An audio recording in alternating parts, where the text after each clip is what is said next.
Ladies and gentlemen, welcome to the Midday Market Monitor. In today's video, we are watching a bloodbath happen in front of our eyes. Not only are we watching, but we are participating. Okay, so chins up, everyone. All right, it sucks. It sucks for all of us. We're here together. Let's watch as the S&P continues to fall. Red candle. The market knows we are now live in the midday market monitor. So it's supposed to go green.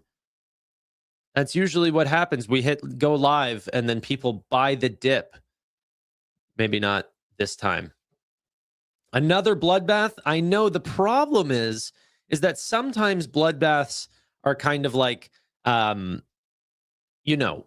end up falling all the way down, catching a little bit of a dead cat bounce, and then that what is another bloodbath just sort of takes us down to that low again. However, whenever we take a look at some of these individual names, Robinhood down 9.3%. If we end up zooming out in the past month, we are now hitting new lows. So this isn't just, reverting back to where we were before. We came up and then now we're falling back down, finding new lows, $70.43. So if we zoom in on the day, literally the low of the day for Robinhood was a minute ago. So pretty scary stuff. SoFi, $19.12. Low of the day, $19.07. You know what? Sodak Zach, make yourself known. Where are you, brother? Are you in the chat?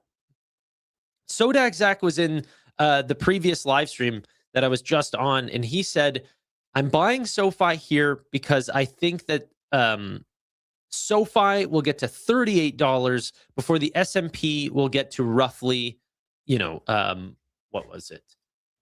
I was going to say 14,000, but I think the actual double is, 13.6. What is going to double first, essentially? Now, then you can get even more nitpicky and say, okay, well, I've got companies like Robinhood versus SoFi. Like, let's not, a lot of people compare versus the S&P 500, but how do you know if you like SoFi or Robinhood better, or, Robinhood or Nebius better, or something like this? And like, how do you, how do you go and do that? What previous live stream do you go on? We do a noon to 1 o'clock live stream for pro members only. So that would be at futureinvesting.pro. It's down in the description if you're interested. You also get a full year of Fiscal AI as well. Shopify also finding new lows. 104, which is actually lower than the previous bottom. That freaking sucks. But this is the real pain. What I actually find is crazy is you have a lot of rotation. And obviously, everyone talks about the rotation trade, but I truly do believe that companies revert back to their fundamental values. So while we see a reversion for Walmart, for example, which is a good company, I'm not bashing Walmart. And if anyone told me that they were buying Walmart, I would believe them. Okay. Not just believe them, but I'd say, hey, you know what? Like there's a lot going on at Walmart. But at a PE ratio of 46 times, I find it very hard to buy this name whenever there's other companies in very similar industries. Amazon, under $200 a share. So we're looking at a PE ratio of 27.8 times, 27.79. I rounded it up. Like that's crazy, man. What hits first? SoFi at 192 or S&P at 70,000? All right, we're getting out of hand now. We're getting out of hand. I just prefer to stay within big tech. And now I know why it's selling off, because Amazon has a big play in sort of CapEx build out, and that's been the big stressor of the market lately. You're pouring, although these are profitable businesses, they're growing, they're making a lot of money. they're immediately turning around and reinvesting all of that capital and keeping none of it for shareholders, not building your cash base. Actually, a lot of them getting into debt. And if this doesn't work out, it's going to be one of the greatest, failures. Almost think of like the dark fiber that was laid for the internet and everything like this. It's like a lot of the companies that actually did a lot of that capital expenditures didn't even get to stick around. Now, that worries me for businesses that are extremely capital intensive, but don't have existing businesses. So I would look to ChatGPT or something like this. Like, I think that one is way more concerning because, if the economics of artificial intelligence change, they are stuck in some pretty awful contracts. But Amazon, like, AI doesn't work. Okay, we spent a little much on a new project. How's that any, like, it's obviously at a larger scale than some of the other projects that they've tried before and didn't work. But like, AI is not a fad. It's going to be used for a lot of things, and they'll end up repurposing those data centers for maybe CPU, data centers or other purposes. Or maybe, maybe they get into Bitcoin mining. Like, who knows? Like, there's just, it doesn't immediately just end up getting run to zero. So for businesses like Amazon, Meta, Google, Microsoft, I actually feel like a lot of this spend is very worthwhile. Especially Amazon, because the 200 billion is not just all in GPUs. They have a lot of, they're building out new warehouses. They announced the other day that they want to get Amazon Pharmacy out to 4,500 new cities across America. Like, a lot of that spend is just going into other business models that just go to even diversify their revenue streams even more. But yeah. Tanner, when is this sell-off going to end? Brother, I wish I had the answer for you, my friend. We're just gonna, this is, for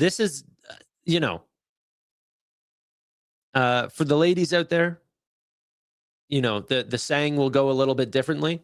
So I apologize. You're going to have to change the saying for yourself. But for the men out there, this is what makes men out of children, okay? This is what makes women women. It's having that iron stomach to go through these unbelievable collapses when you have an unlimited timeline, or at least a long timeline. I'm going to die one day, but, at least, like, I don't need the money right now. If you're in a retirement phase of your life or something like this, then yeah, maybe you got caught with your pants down. If you have margin, if you have different options, like, maybe those were too high risk on, like that's going to be a problem. But if you're buying common shares of businesses that over the years are going to make more and more money over time, are you worried about this rotation? This is when boys become bag holders. Exactly, Noah. We all got to be bag holders one day. I just didn't realize it was today. That's the part, okay? But yeah. Whose pants are down on stream? Mine. I'm butt-ass naked from the shirt down. You guys will never know. I might not even have legs for, from your guys' perspective, who would even know?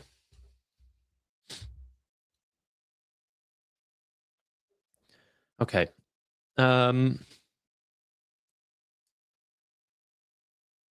Yes, we are cooked. Yeah. When the water recedes, we'll see Tanner in a Speedo. You'd be no, I'm more of a skinny dip kind of guy. Just turns out the stock market is a public pool. No. Okay.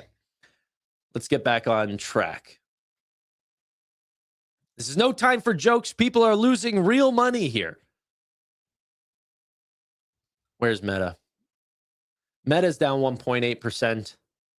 Who knew I should have full ported Fastly? Up 75.7% today. Sphere. Should have bet it all on the Sphere up 17%. VIX is up now 16% on the day and rising. Gee. Okay, let's see what's not working. Adyen down 20%. AppLovin down 18.7%. These are some Wall Street darlings getting beaten up. Even Air Test Systems down 15%. Lemonade back down to $60.45. Affirm down 11.5%. Wow, dude. Affirm might be looking to get into some pretty juicy territories again. Back down to 50. Silver's down to $68. What a crazy chart that looks like, eh? Skyrocketing up to $109, coming back down on an ounce of silver. BE holding up decently. It's a bad day today, but honestly, still $140 a share. That's pretty great. Centrus Energy falling off of a cliff right here, down another 10% to 190, down 40% on the month. One Stop Systems still above $200 million market cap, but down 29% on the month. These were definitely some risk-on names, ladies and gentlemen. Cirrus Logic. But you know what's actually interesting? If we go to NVIDIA, it was green before. I'm going to assume whenever I click over to this, it's going to be red. Let's have a look. Okay. Yeah. We lost the green on the day, but 189.25, not too bad. Is there a way for me to write do you think it would be a bad idea to write like covered calls? Or wait, hold on. Actually, earnings is pretty close. Maybe I can't. No, okay. No. I can do like next Friday or something like this. Just to raise a little cash. Like, this is not good advice. Don't listen to me. But doing covered calls on NVIDIA, like way out in the money. Like, I wonder if I could see like what 210s would pay me or something like this. Because I don't think that we're going to see a big move before earnings. All the CapEx spend that we wanted to see is in now. You know? I don't think any of the companies that are going to report, any data that we're going to report is going to skyrocket NVIDIA before earnings.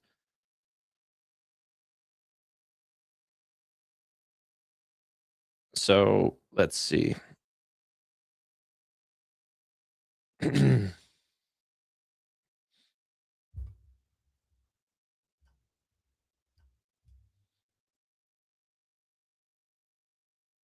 Or I'll do this after. This is going to be terrible content.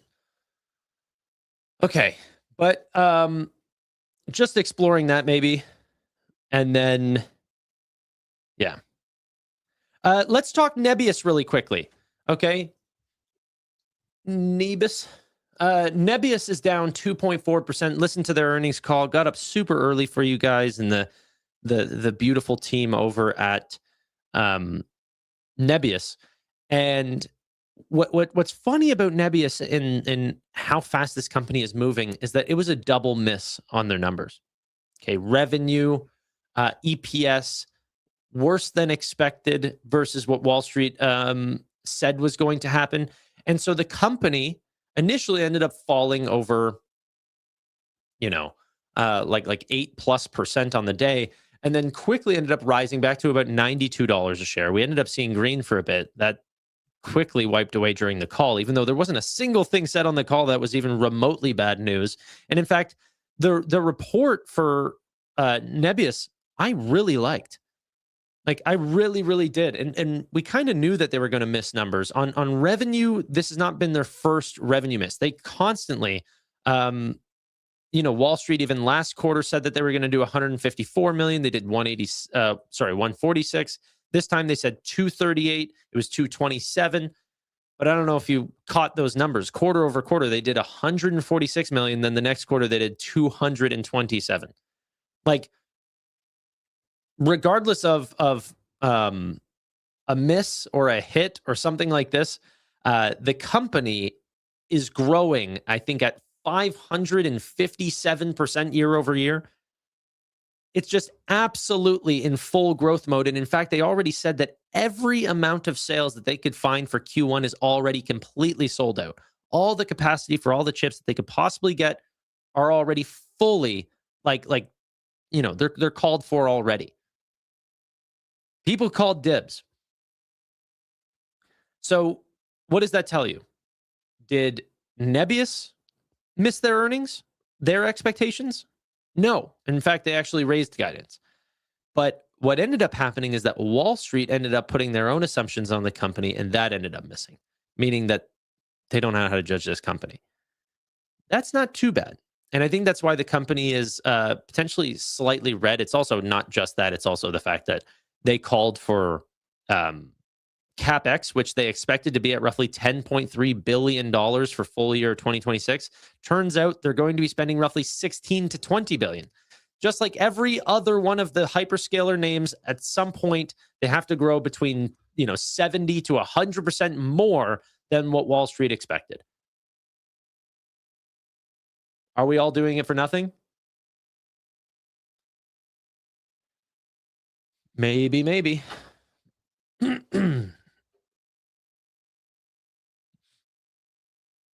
Sell everything you own, sell the family. Yeah, I'm not quite at that level of do you guys do that actually? Are you guys like, wow, this market is so juicy, I'm going to start selling the things that I have in my real life?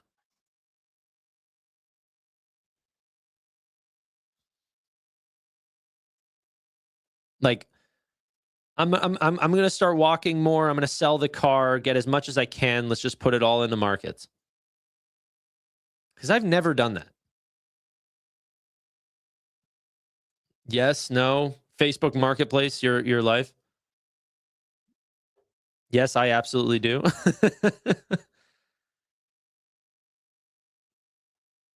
Tempted to. I mean, hey guys, if you haven't used the jet skis in a while, you haven't been on the ATVs in a bit, and what you would actually prefer to hold is certificates of Amazon. I mean, don't call it margin. I mean, that's not leverage. That's just downgrading. There's a different level of risk. Okay. The bank won't come after you for living in a smaller house, driving a worse car, having one kidney. These are small changes to make in your life. And you can buy the dip. No, I'm kidding. The one kidney one was crazy.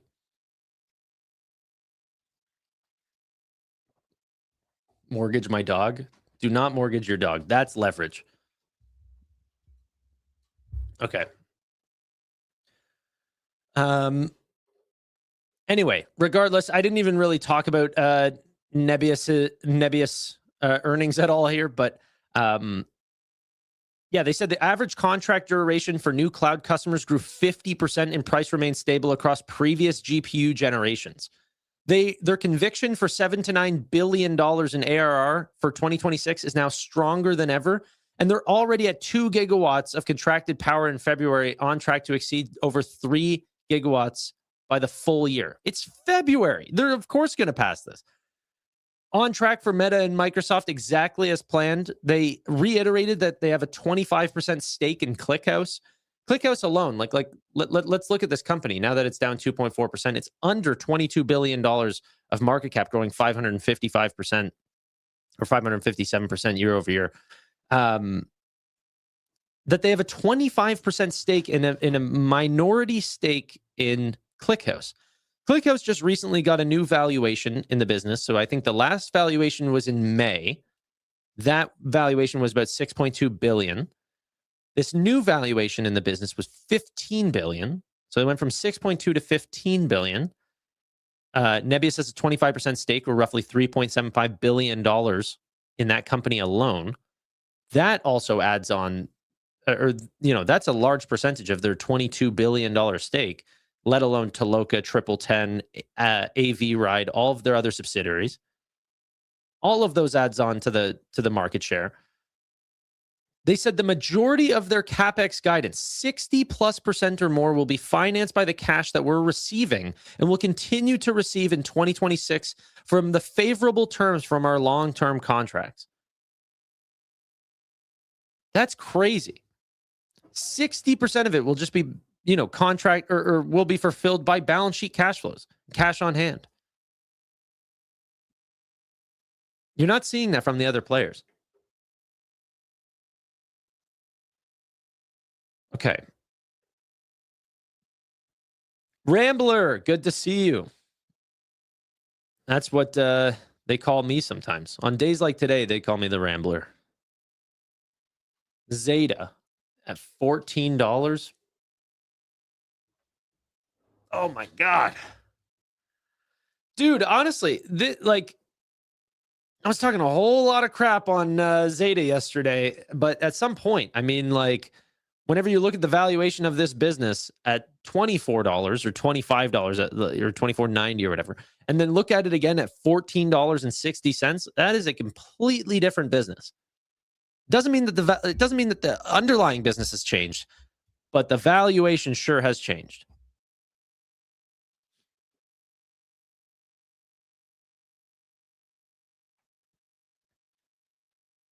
Ramen dinner tonight, bro. I'm going out for dinner tonight at a really fancy restaurant. It hurts so much more whenever your portfolio is down. Like, it hits so much different. I do not want the White House went live to talk about what? Is it to talk about something that's going to drop the market down lower?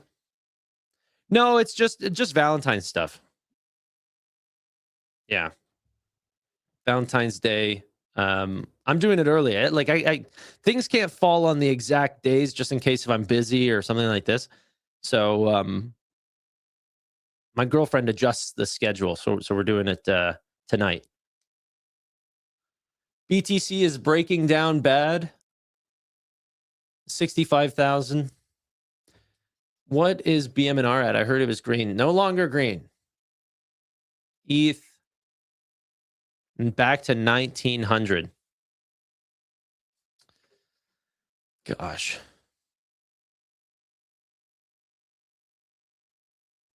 Can't tell you what I got Ray because he's in chat and right next to me, LOL. Ray's a mod now. He was pissed whenever I modded him. Because now he's like, oh gosh, now I have to go to work. He's like, this used to be the fun chat. Steak and shrimp tonight. Thanks to SanDisk and Micron. You should get some. No, man. Instead of buying Micron and SanDisk, I'm instead getting steak and shrimp. This is the problem. I need to cut. This is what my girlfriend doesn't understand, okay? I need to cut out all luxuries in life so I can buy digital certificates, which I say is ownership. But then I dude, I went to the JP Morgan building. I was like, guys, I have index fund. I technically own part of your business. They're like, you're not allowed in here. I was like, I'm an owner of this. It gets you nothing in life. Okay, I could walk up to the NVIDIA building. They're never going to let me in. And it's so sad. I hold so much. Well, I mean, for me, it's a lot. For Jensen, I might as well be the gum on the bottom of his desk. But, slowly we're building. Has an AI girlfriend? Yeah, I know. Well, even if she is AI, I mean, that's freaking good for Nebius and NVIDIA and stuff, right?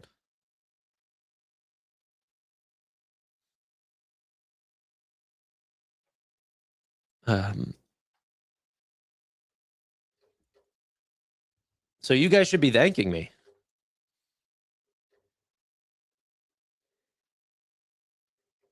QQQ's down once again, 1.7% now.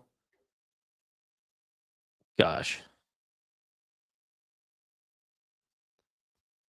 Silver's collapsing as well, guys.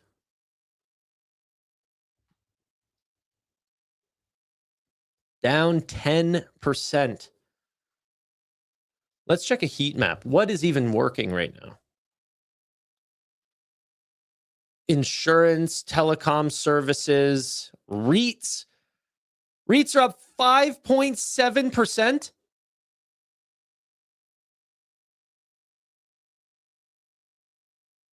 All right. No. That's cool. That's cool. All right. Beverages up 1%. Tobacco up 1.5%. Tobacco and alcohol is definitely going to start running up if semiconductors falls anymore. Just to ease the pain a little bit. Costco's unbreakable. Is Crocs up now 21%? Is that true? I saw that they were up like 18%. Yeah, 20%. Rubber shoes are gosh dang, recession proof.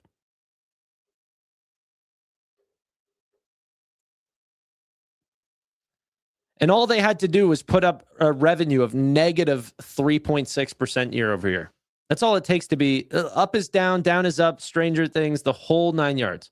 As long as you're not investing in your business for the future, God forbid you set up a new warehouse or buy a dang computer, your company will collapse. Okay? But if you just keep doing what you're doing, no one's got a problem. Rubber up, boys. Yeah. Okay.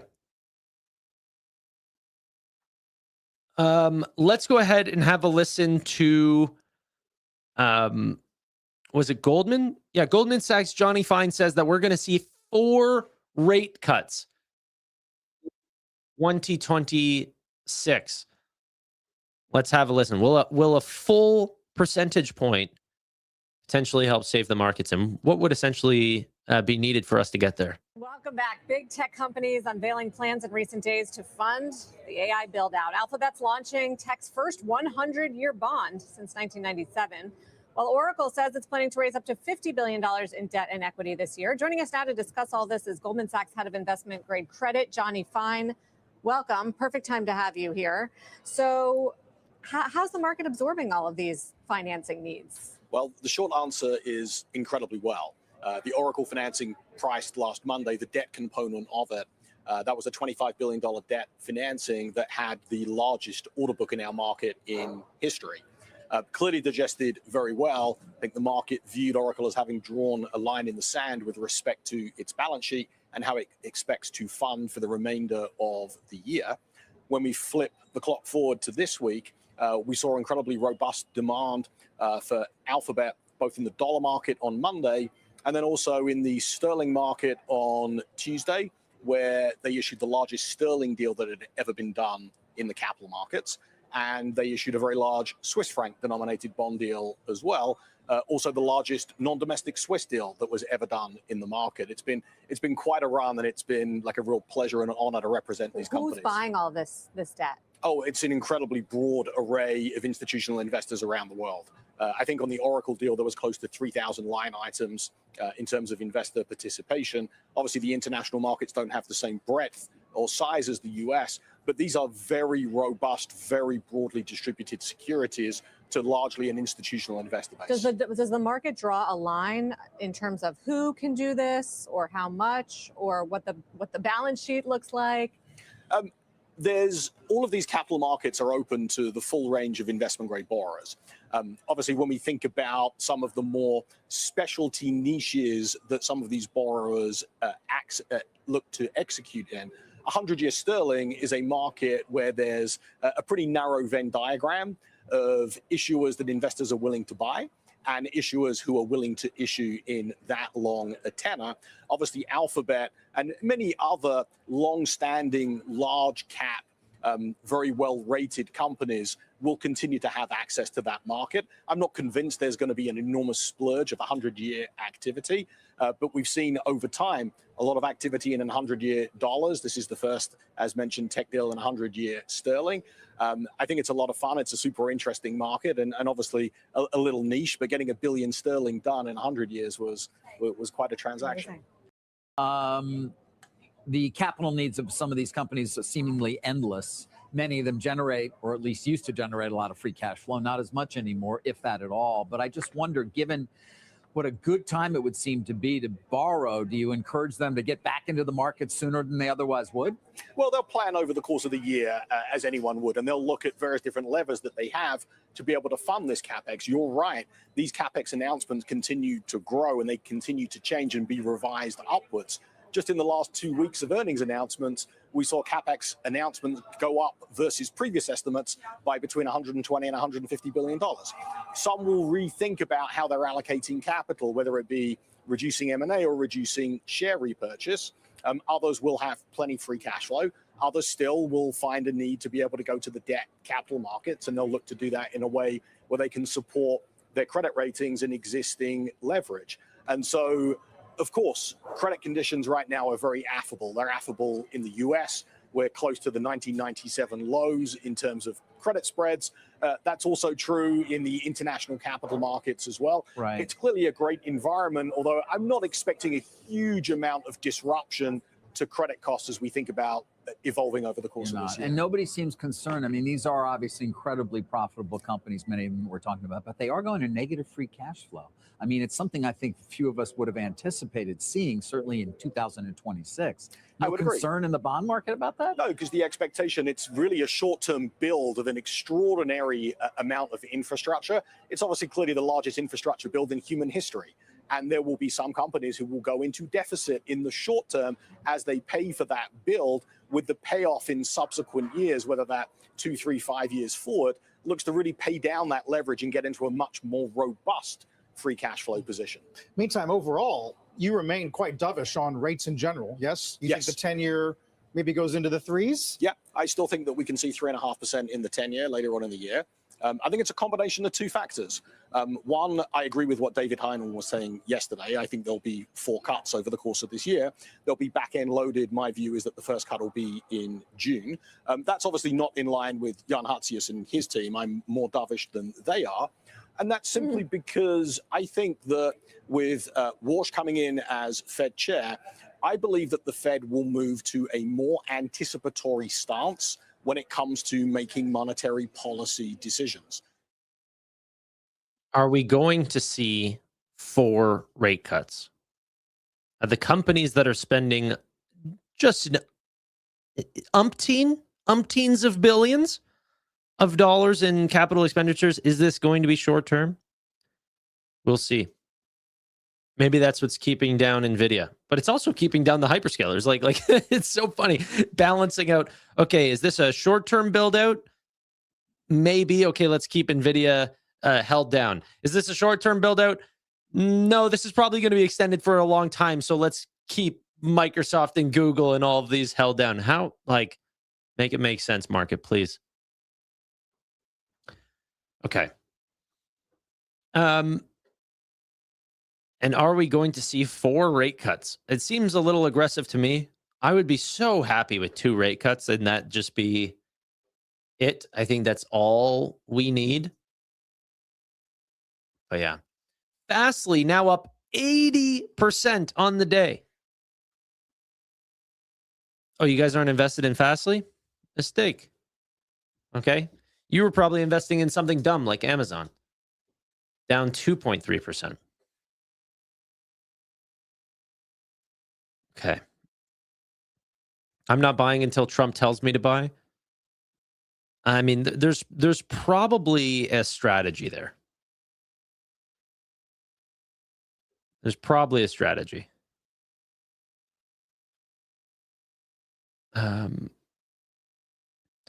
All right.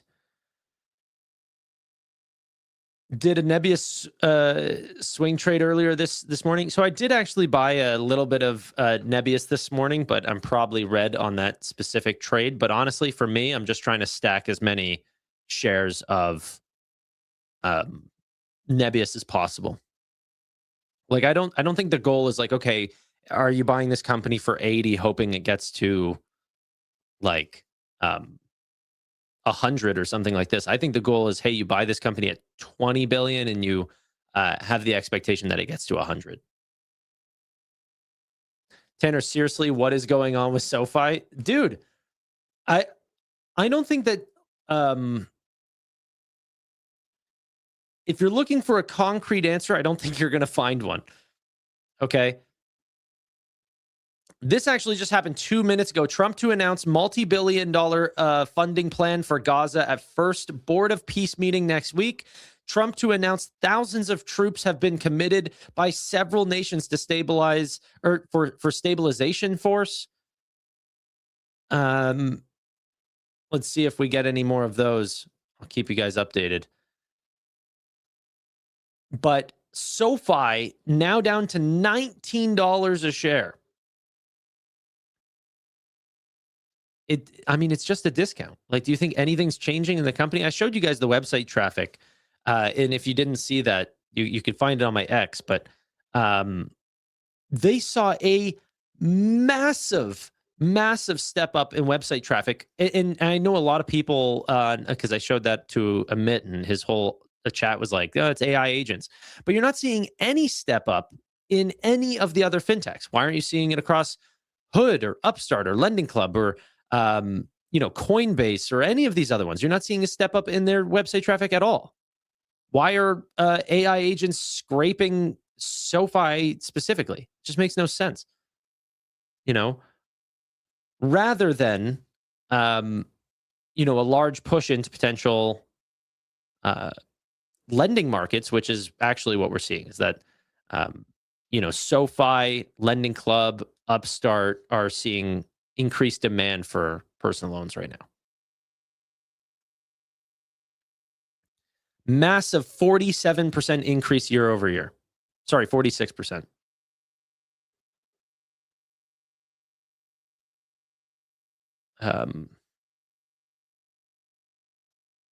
Yeah, but so people need to realize it's contextual. Okay.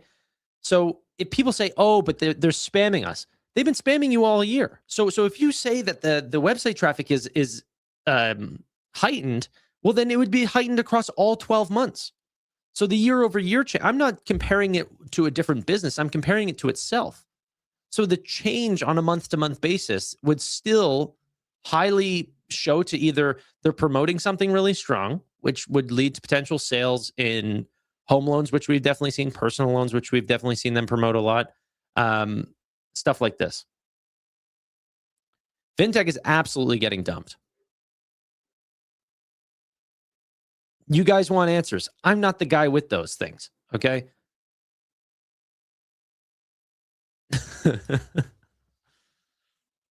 No,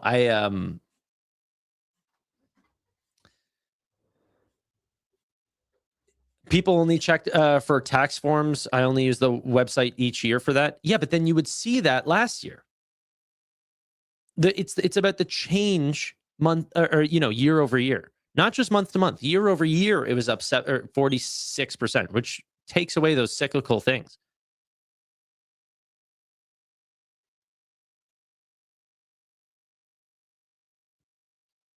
I think people are putting SaaS in the same bucket as fintech, crypto in that same bucket, AI almost in that same bucket as well, and SoFi just sort of plays across all of them.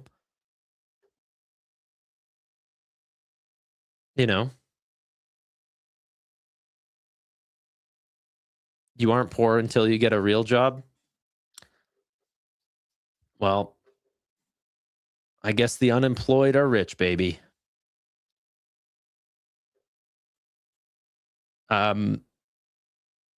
Surprised crypto isn't down further today. Yeah, I mean, it's still like Ethereum's at 1900. How much worse do you want it?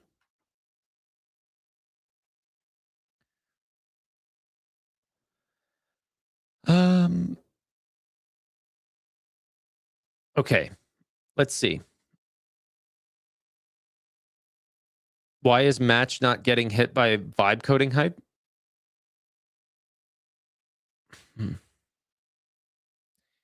ETH going to 1400. I honestly, I don't know, man.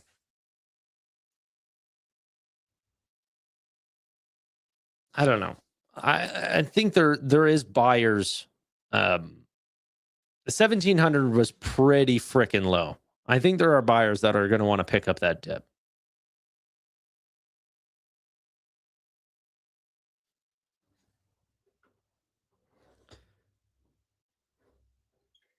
Okay.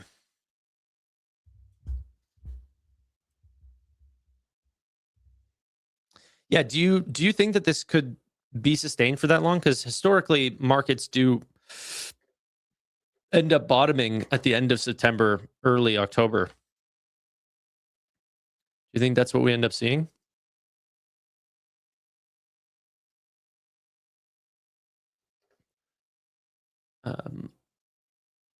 Okay, let's see here. Dien, is Robinhood still getting killed? 8.6%. Ended up hitting $70 today.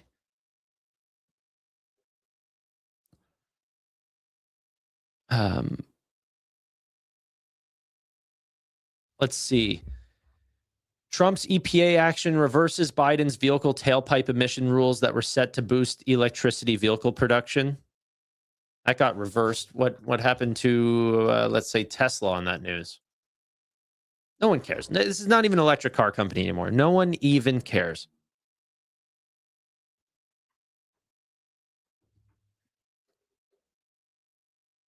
Okay. Microsoft, we haven't seen in a while. Green ended up going below 400 today and then ended up turning around. Very interesting. Coinbase says many users are currently unable to buy, sell, or transfer crypto. Well, that's not good. Bitcoin now at 65,000. Let's see if they're talking about it right now.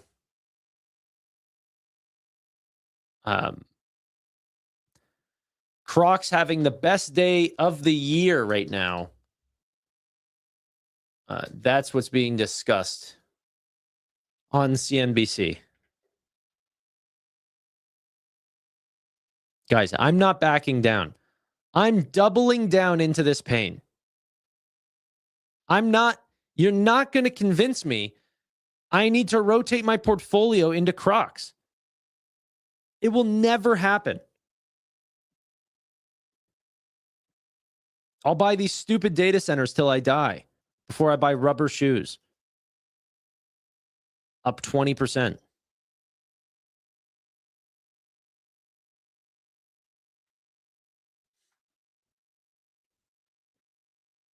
Okay. Duolingo. Well, I mean, at some point, Duolingo, I think, did need to turn around. I mean, that's not even really green at all, but this company is getting a little too cheap. Like, what the heck is happening? At one point, this company was $544. It's down freaking 80%. I don't think Duolingo was used as a form of real-time translation. Any of these like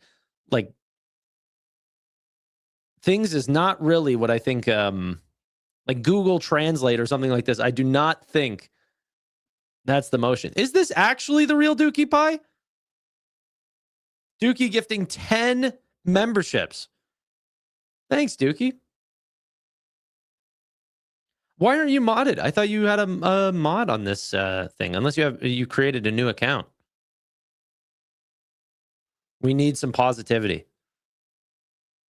Honestly, I'm generally happy. It sucks, but I know that there's going to be brighter futures. Like, there's green pastures coming into the future. It just might take a little bit. My only concern is that it takes way longer than expected. My concern is that for a lot of these SaaS names, that like the upgrades on artificial intelligence is just not going to stop. In fact, we actually just saw a change to Google even today. They updated Gemini 3 DeepThink to accelerate modern science research and engineering. Benchmarks were broken. They increased the model completely. And I think that, it's just another step forward where people can end up going, okay, we're closer to this, potential breakthrough in AGI or something along these lines that could potentially take out SaaS or some other software company or service that's usually done through a different way. Okay, let's check the tech check. Let's have a listen.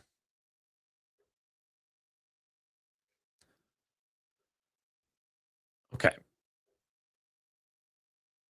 AWS CEO Matt Garman, we are incredibly bullish on the company's growth over the next few years. Let's have a listen to this. Please, Amazon, save me. Amazon's down again, 8th day in a row. Investors showing some concern after the 8th day in a row. 8th day in a row. company announced plans to spend $200 billion on the AI build during that last earnings report on Thursday. For more on those CapEx plans, we are joined by CNBC's John Fort, as well as the CEO of Amazon Web Services, and a CNBC exclusive. John, over to you. Sarah, thanks. Matt Garman, good to see you. First after earnings. I guess I saw you in San Francisco a few days ago, but first time on TV. $200 billion is a lot. Granted, it's not all going to AI, but the lion's share of it is. When we last talked 6 months ago, I think Amazon was getting criticized for not spending enough here. So tell me how your plan for this spending you think is going to give you better long-term value. Well, and thanks, John, for having me on. It's nice to see you again. Yeah, so for us, I'm just as bullish about the AWS business as I've ever been, frankly. And this last quarter, we reported 24% year-over-year growth on a $142 billion run rate, and very bullish about how we see customer demand. And as I talk to customers out there, every single customer is seeing more and more demand for moving their workloads to the cloud, putting their data on AWS, and then layering AI on top of that to get value for their business. And so we see demand increasing across a broad set of our business. And remember, for AWS, this demand is not isolated in one or two customers. We have tens of thousands, hundreds of thousands of customers that are driving this demand, and all of them are growing pretty rapidly as they're thinking about how they deliver more value to their business. And so we're incredibly bullish on AWS's growth over the next few years. And the $200 billion in CapEx spending, that's to invest in that future for those customers to be able to land their workloads in the cloud, for them to be able to ramp up. We need to build data centers. We buy servers. And so this is an investment for us. It's obviously a large number, but it's something that we think is a really great investment. And it bodes, it's an indication of how bullish we are about the future and the growth of AWS. Matt, investors are trying to figure out how to measure this horse race between the various hyperscalers, of which you are one, Microsoft, Google, and sometimes others counted in that. And there's a percentage growth. There's also the dollar growth. You guys are big, so you move more with each percent than the others do. But what are some of the metrics beneath the surface that you're looking at when you gauge how well you're stacking up competitively with the others? When you're talking to your team, is it those percentages? What is it? The type of business you're winning? What is it? Yeah, it's a couple of those things, I would say. One of them is we definitely look at that diversification of business. We're very focused on how do we get all of the largest enterprises in the world? How do we get all of the startups in the world building on top of AWS?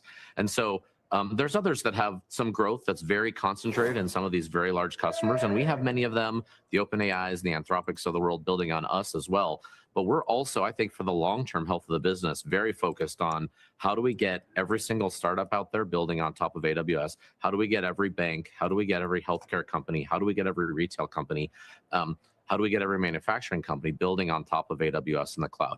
And so for that, and there we see AWS winning the vast majority of those times. And as you mentioned, AWS is much bigger than some of the other competitors in the field. And so the percentage growth rate is lower, but in the absolute growth rate, if you look at the absolute dollars added last quarter and the quarter before that, and the quarter before that, AWS was bigger than everybody else. And so we continue to grow in absolute dollars faster than our competitors do. And then that's part of it because we are winning many of these workloads, and we continue to see more and more customers accelerating their migration into the cloud. I learned nothing new. I mean, this is all the what we've expected. I don't know. Do you think that there's just a broad consensus from Google, Amazon, Nebius, Meta to just be like, let's just scare the shit out of the market for no reason, spend all of our money together, shall we? And then it's like the meme with the two like interracial male couple that like shakes really muscular hands. Dude, that was, now I need to pull it up because that made no sense. But for real, that's what it is. That's what it is. This one. It's not sus. Like, did they all just decide to agree? That's what it is. Is that Predator? I have no clue. The Alien and Predator movies are like the epitome of the types of movies that I hate. Like those old 80s Rambo, like any of those types of movies where it's like, oh, there's this American, like he's not a superhero, he's just so badass and he never gives up. I hate those movies. They all suck and they have no story. Unsubscribed? Good. We were never designed to be friends, William. Yeah, it's a couple. They're not together, but there's just two. There's two of them. There's a couple of males.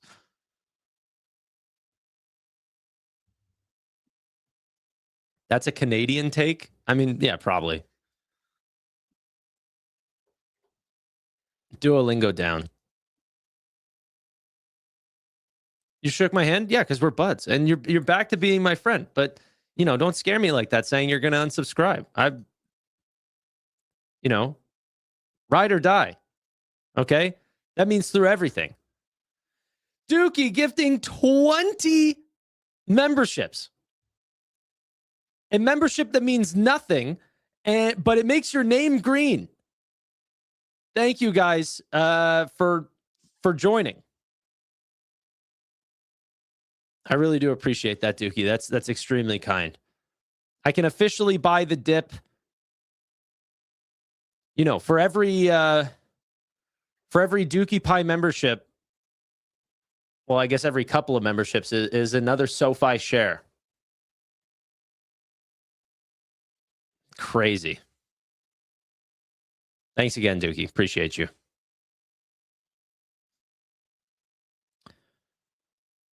I need a membership. Well, you got it, brother.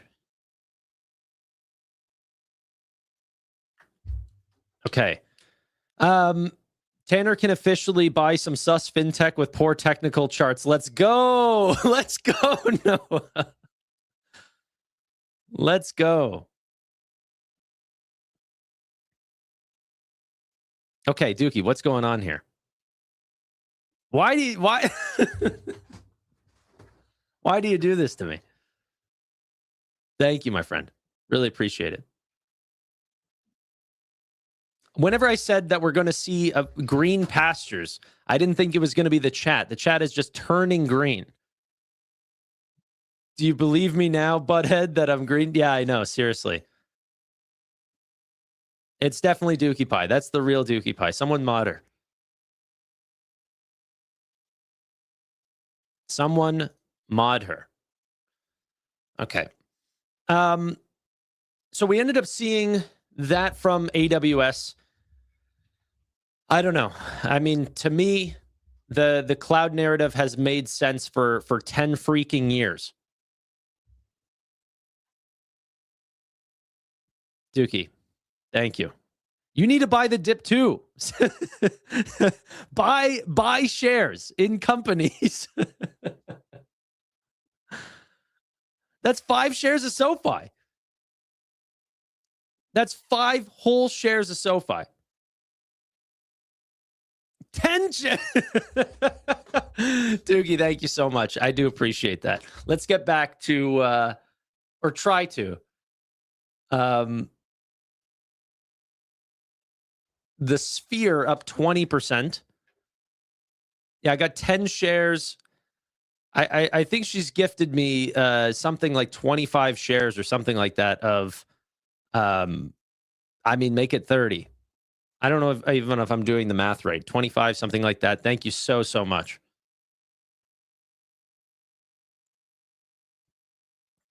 Dookie Pie's on fire. Thank you. 2 Palantir shares on Friday. That's funny. What is Palantir at? We haven't checked that in a bit. Palantir 129. I was staring at the price and it just didn't make any sense. For real, Dookie. Chill. Thank you. I don't know I don't know what actually I know what you want from me, but I do appreciate it. You're definitely the real one. You're definitely the real one, Dookie. I get it. Oh my gosh. Okay, I have money to buy the dip. We can now officially buy the dip.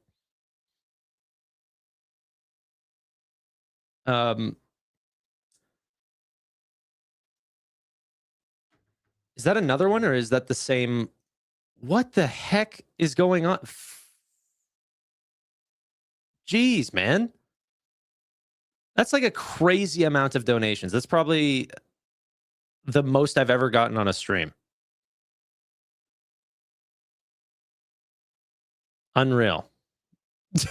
Like that's more. These I'm not pulling up the same ones. This is more. I'm going to be buying a SoFi. Okay, it's SoFi or Nebius. Like I'm aware SoFi's on such a dip right now, but the growth trajectory, like I want to double down. I'm a believer in Nebius.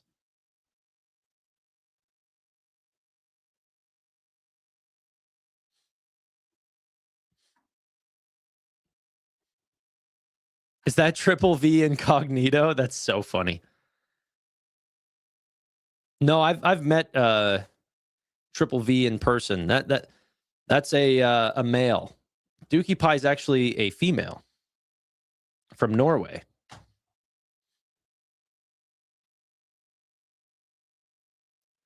Seriously, thank you. I appreciate that. Okay, I'll mod her. Yeah. That's definitely her. Okay, yeah. Let me. We don't have a managing mod that can mod people for me.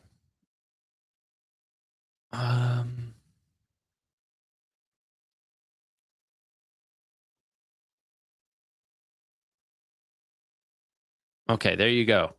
We've given Dookie Pie her powers back. Thank you. Let's get back to the news. Okay. Sachs Global new CEO on bankruptcy.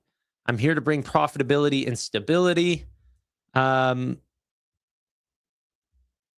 is still the leader, but not in term. Oh, what? AI is still the leader, but not in terms of AI companies.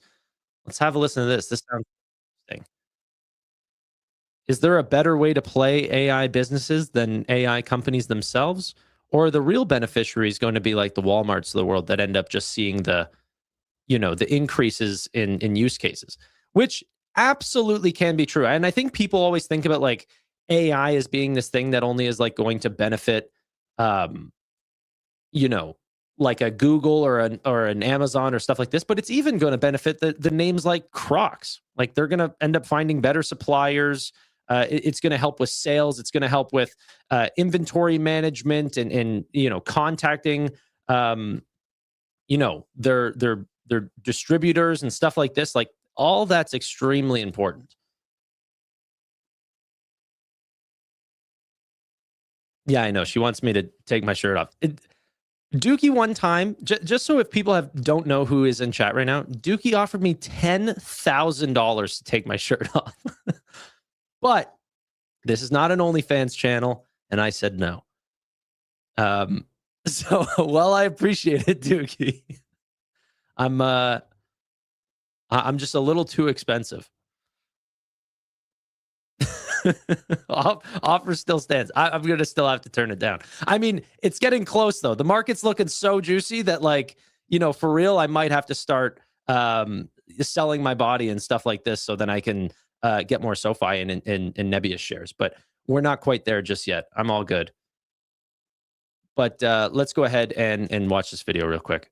Joined at Post 9 this morning by Alec Rexhoffen, UBS Global Wealth Senior Portfolio Manager. Talk more about what the markets are doing. Great to have you back, Alec. Thanks, welcome. Carl. It's always great to be Have you been, I guess, either impressed with the ability of certain parts of the market to make up for, say, software weakness, or frustration that we can't quite hold 7K?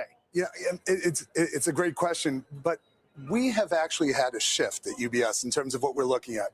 Where last year I would have told you that AI is the leader here. I still think it's the leader, but it's not in terms of the AI companies. It's not the people who are making the razor blades, it's the people who are shaving the beards. So if you look at what's going on, the utility of AI, there's three big themes that are going on right now. Stability in the marketplace. We have a much more stable world than we did a year ago in terms of the market. And people aren't worried about tariffs. We have utility of artificial intelligence, and we have a sense of positivity that could happen this year if for no other reason. We have the catalyst of the 250th anniversary of the United States. All these things should bring the market higher, but that stability and utility of AI, that is going to affect broadly the markets, and that's why I think you see the Dow Jones doing so well right now. Are you suspecting that there'll be more weakness in, say, software? Software would not be the area of focus. I think that the focus is on the utilization of artificial intelligence across the board. Look, we talk about disruption. Disruption does not mean negativity. Disruption can be positive. Think about the person who works on the warehouse floor and goes home and no longer has to spend hours sending emails or contacting the plumber, and all of a sudden you have agents of AI that are going to do that for them. This idea of artificial intelligence utility has broad reach. Tell that to a Gartner that's 70% off the highs, or a GoDaddy 60% off the highs, Oracle 50% off the highs. I mean, that's a borrowing thing, but ServiceNow 40-50% off the highs. I mean, everybody, they're all excited about AI and view disruption positively, as you say, but the market is looking at it and wondering what happens to future earnings. And I think that's right. And I think you have to look at what's happened in software and the impact directly of artificial intelligence, but at the same time, look at how it has affected each of our lives and how much more productive we are in our daily jobs, in our personal lives. But what does that make you want to buy directly?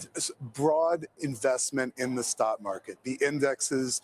Talk to your money manager or your financial advisor about picking stocks that can benefit from a more productive society. I mean, look, we have a trio of ideas that we think are transformational in the economy. We have artificial intelligence, which is now a utility story. We have healthcare, which was the big leader in the employment numbers, 130,000 new jobs. And then we have power. Get energy under $60 again in oil, take care of some of the inflation problem, and at the same time, shift over to other types of power. And I think that you have a recipe for 7,700 base case, 10% higher than where we are right now, and 8,400 if things go really well. Yeah, I mean, that's a little bit of a cop-out answer, but I think everyone understands that. Or at least if you don't, he's not wrong on the idea that the internet helped out internet companies, but it helped out every business. So I think people are looking at it wrong that way, where where he's saying hey, this is going to help out every company get more efficient, and that is true. But saying that you can't play it via internet specific companies or AI specific companies in this case, I don't think is the case.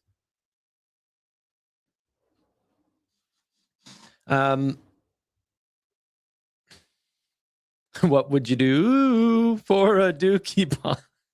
Yeah, but that turns that changes the narratives. Erwin, what's up, brother?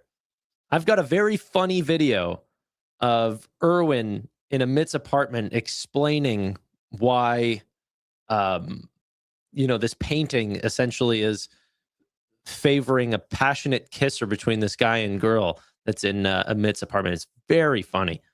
I'm gonna cherish that video forever, Erwin. Honestly, such a funny moment. I got Tanner to say, yeah, I know. I'm gonna get DMCA'd now. Really enjoyed the Noto interview. Thank you, brother. Really appreciate that, Thomas. We're gonna have some more interesting folks on the show. I mean, the goal is that the market is dying today. These are short-term things, but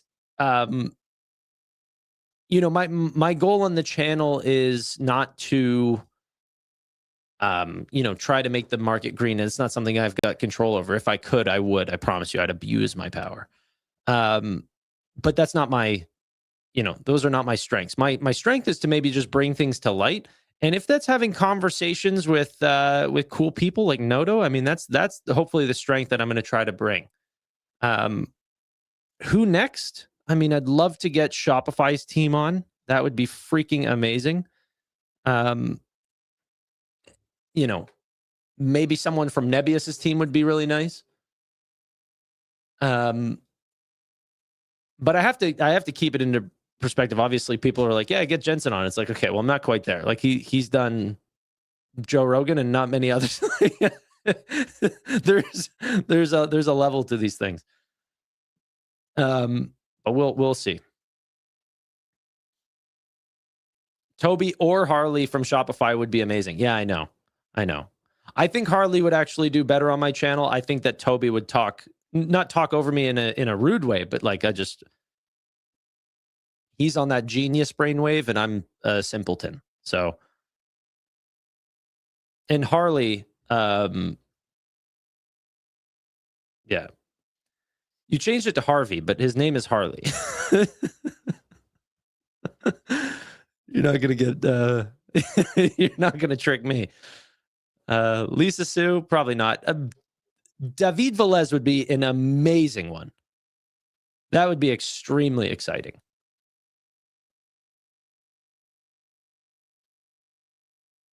I confused myself. Yeah, no problem. No, you got it right.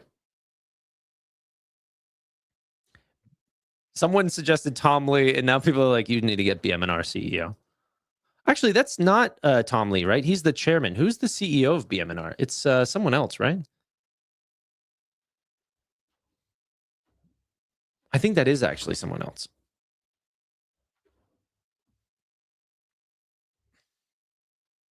Get Alex Chris. His time has passed. Market is treating AI as an existential threat to many companies. I think that's why fintech is getting disproportionately hammered. Yeah, but why? Like, I understand for companies like even Robinhood, right? I think some of the things that have sort of differentiated Robinhood. Now, I don't even think they're taking a hit here, but I could understand the motive. Is like, okay, their difference has been their UX, UI, you know, their product cadence, all of this stuff. If other companies can end up essentially catching up on those like differences, like if coding speeds and product cadence speed up for every company, maybe that gap gets closed from the Fidelities to Robinhoods or something like this. There's always that possibility. I find it really shocking that SoFi gets sold off because, like, I think one of their strengths, and we just saw this from the recent capital raise, is that they have money. Like, a lot of the ways that they make money is literally lending out capital. You can't innovate away capital. You need, like, you know, no AI project is creating a new Federal Reserve that's printing cash for some business. So I actually think it's like banks are actually really strong here. I think insurance, not the brokerages as much. I like the insurance carriers, the ones that are actually taking on the primary risk, because that's not going to get replaced by AI. But the way that they end up distributing and finding new clients and helping with the underwriting and all of these additional factors could actually end up getting benefited from AI. But the main concept, seeing a return on invested capital, is most likely not going to take a hit. And so that's why I'm shocked by SoFi's thing. And once again, I go back to what Sodak Zach here said with you know, in our previous live stream, where he essentially said, hey, you know, would you want to buy SoFi here at 19 and hope that it gets to, let's say, 38, so a full double, 100% upside? And it doesn't mean it gets there, but what gets there first? Okay, 19 to 38, or the S&P 500, which is more diversified, okay, But that going from, 6,800 to 13,600, something like that. I would venture to bet that SoFi would have a little bit of a maybe more volatile route to get to 38, but it's going to get there faster because they're compounding growth at 30+%. And the companies that are compounding at 30+% and are guiding for compounding at 30+% for long periods of time, like Palantir, like Shopify, like these businesses, get extreme multiples on their companies because everyone realizes that's very hard to do.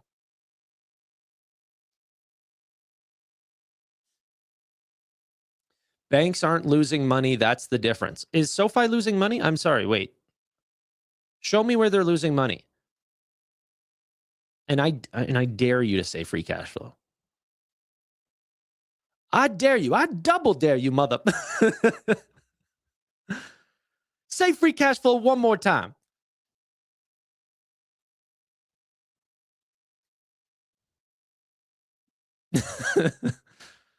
SoFi is a very profitable business. And in fact, they guided for much higher margins into the next years.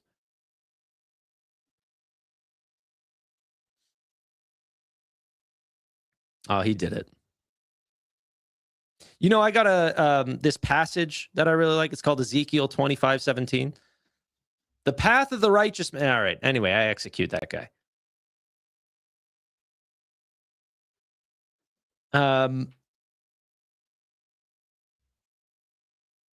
Does this mean SoFi's not getting into the S&P 500? No, I mean, we're still eligible. $24 billion. We're still good.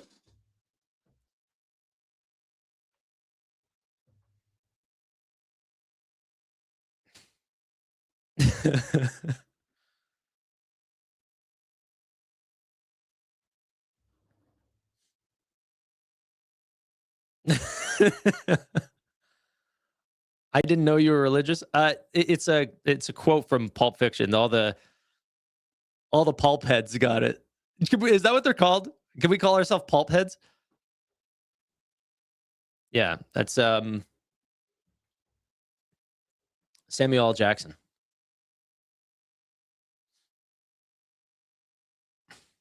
Yeah, I lay my vengeance upon thee. Exactly. Okay. Tanner, why not invest in companies that go up in price instead of down? Honestly, that's for real what my girlfriend tells me to do. And then, and so I've kept her extremely like I have her invested in like index funds and stuff like this. And I was like, Sam, honestly, the prices are getting so unbelievably low. Like, I'm going to have to start getting you to buy companies that I like. And she's like, no, I'm down. Like, obviously, I wanted you to tell me what to buy for the longest time. I was like, okay, we're going to buy Nebius. And she was like, no, never heard of that. And I was like, you got to trust me. I was like, but she wants to buy Shopify and SoFi and all of these names because like those are brands that she knows and sees. And but I'm like, come on, babe. There's a company called Nebius Group. You got to hear me out. The relationship is toast. Oh, I just destroyed my knee on my desk. You guys probably even heard that. That freaking killed. Okay.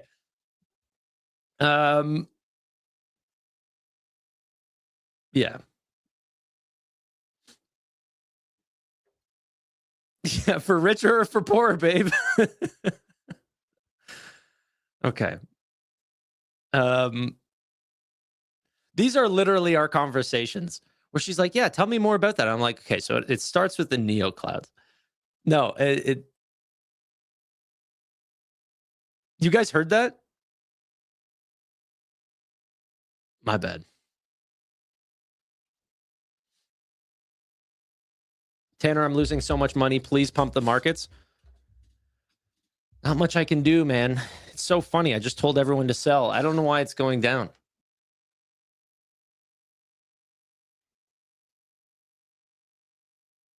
Even Nvidia's starting to, get even more red on the day. You good, bro? No, no, seriously, it hit it at a spot that was not too bad. I'm good. I'm good.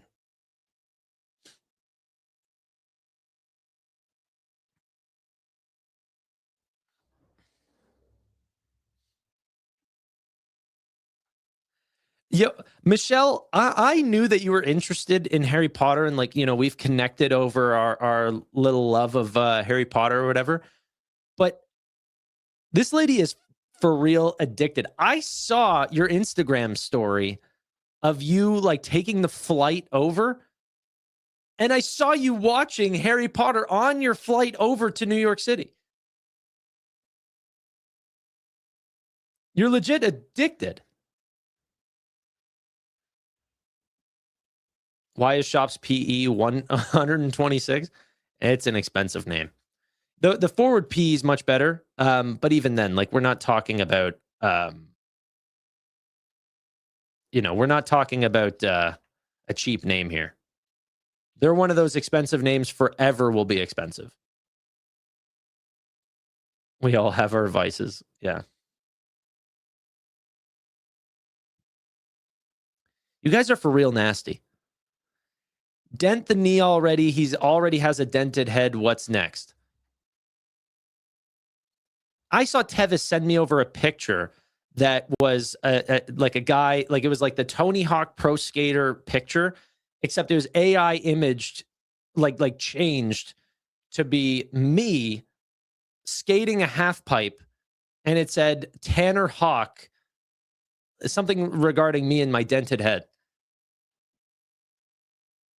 Yeah, and then people started saying hashtag Dent Gang, Clark Dent.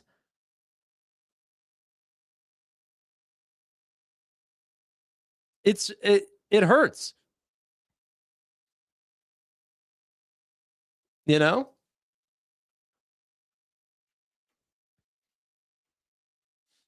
I feel like what's that movie Wanted, where you can kind of curve the bullet, but I instead like turn my head, but it you know, I don't actually get hit by the bullet because it goes through the dent instead.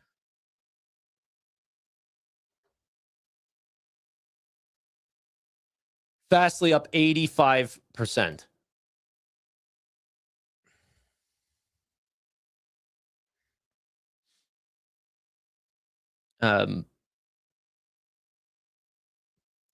Professionals can take care of that. They're called dentists. I guess it's very similar to Matrix, but Wanted, I think, was yeah. Anyway, about bending the bullet and stuff.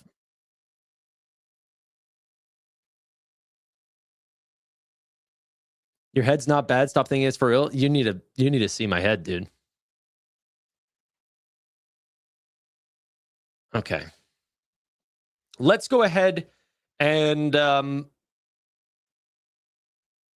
see what else. So we saw AWS's CEO.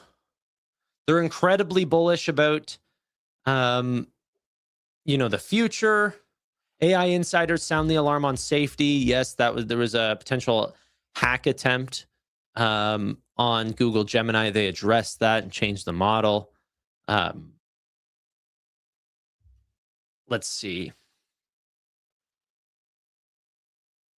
Tom Lee says, I don't think anyone cares. For real. Are people over... Tom, you need to get something right, and then we'll believe you. Right now, you're in a timeout. We put Tom Lee in the corner until he gets his numbers right, and then we listen again. Okay. Let's listen about some potential takes on Microsoft and NVIDIA. This is my type of guy. This is purely for confirmation bias. Let's have a listen. Continue, and what should you do about it? Let's bring in Chris Grisanti. He's the Chief Market Strategist at MAI Capital Management. Chris, it's great to see you. I'm curious which way you're leaning. Is it, you know, with the rise of the old economy, especially in tech, I know you've had some sympathies there, or now that we're seeing the sell-off to such an extent, is it the time to look at a Workday, a Salesforce, a ServiceNow? Sure. Well, Kelly, first of all, it's always great to be back with you. I'd say it's a great time to be a value investor. finally, I've been talking about the old economy stocks on your show for several years now, and finally they've come into their own. But as a value investor, all of a sudden, while these guys are doing great, it's time to look at the stocks that are down so much. And for us, it's much easier to look at the folks that are going to benefit from AI than to try to pick a falling knife of the ones that may or may not be disrupted. I think that's just too hard a question to answer. Yeah, the too hard pile that Munger is famous for is the Dow is now down 637 points. All right, so where you always have kind of specific names you're looking at. What are they right now? Well, this isn't like rocket science, but it's a shocking thing for a value guy to say. We absolutely love NVIDIA and Microsoft. And the reason is both are selling at 10-year low valuations on next year's forward earnings. And the question everyone's asking is, will this huge AI spend be worth it? But I think that's the wrong question. I think the question for investors for 2026 is that money going to be spent?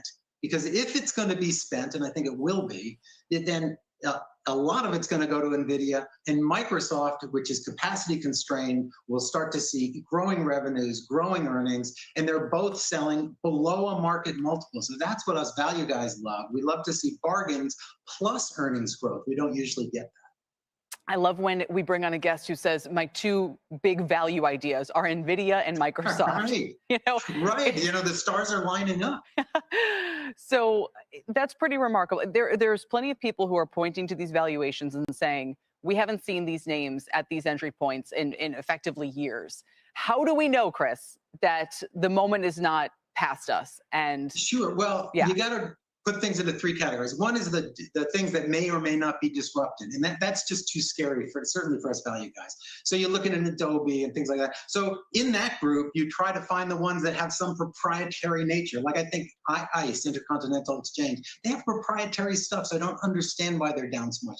As opposed to Booking, which is an aggregator, which is a great aggregator, but AI, that's what AI does for a living. It aggregates things. So I would be much more worried to own Booking than I would for Intercontinental Exchange. Then you get to the folks that win with AI, and there's nobody that wins more than NVIDIA. So if the AI spending shocked everyone, and clearly it did, then NVIDIA's earnings, just connect the dots, there are not very many of them. NVIDIA's earnings have to be much better than we thought they were going to be 3 months ago, and yet the company's at a market multiple. So that's what's exciting. What's not exciting to you?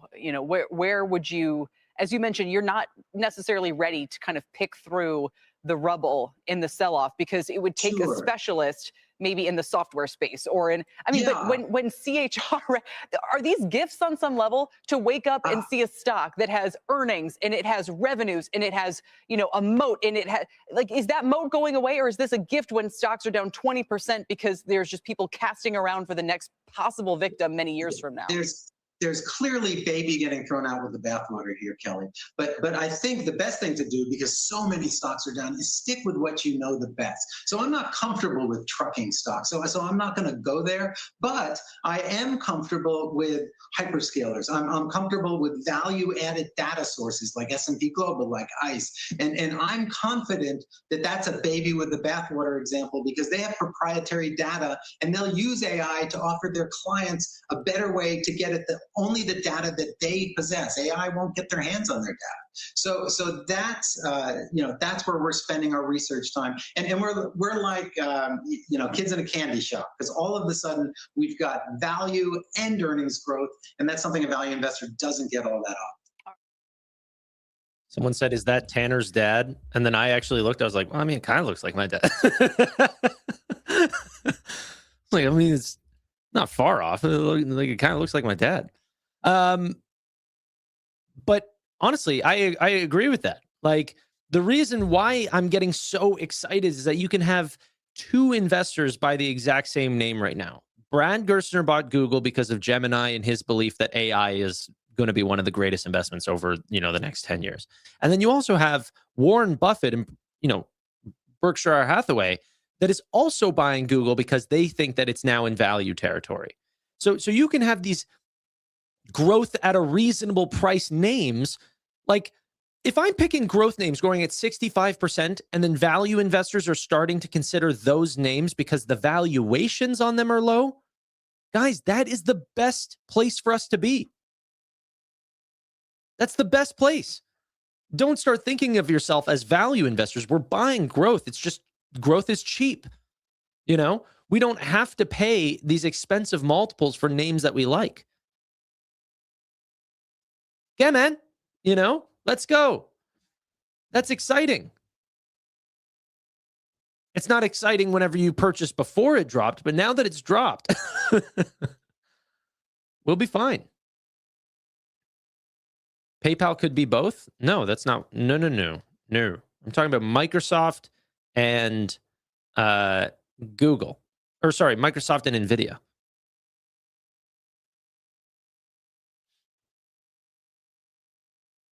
All right. Zeta ain't gonna benefit from AI. Well, Zeta aid gonna benefit from AI. Yeah. Hey, Tanner, is Jay Goldberg your spirit animal? He's mine. I literally wonder what Jay Goldberg's doing today. I want to know. Fastly's up 89%. Let's have a look.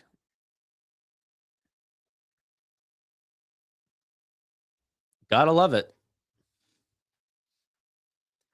Have to love it. You know what's crazy is Wix. Manuel, the guy that was on the Nebius live stream with us, was actually talking about Wix with us. So they own one of the largest, I think they're like the third or fourth largest vibe coding sort of spaces. So think Lovable, Cursor, like these sort of platforms. They own one called Base 44. On top of them owning one of these extremely fast-growing places, they just announced a 2-year share buyback program of $2 billion. The market cap on this company is $3.76 billion. That's crazy, dude. Keep an eye out for that. I love Base 44. Built a fantasy basketball site on it. Yeah, cool. That's actually Wix. You know, I don't know if it's possible. I think Shopify should come up and just gobble this business up. Go and enjoy the Base 44. Enjoy the business. Don't allow them to do the $2 billion buybacks. Like, we don't need it.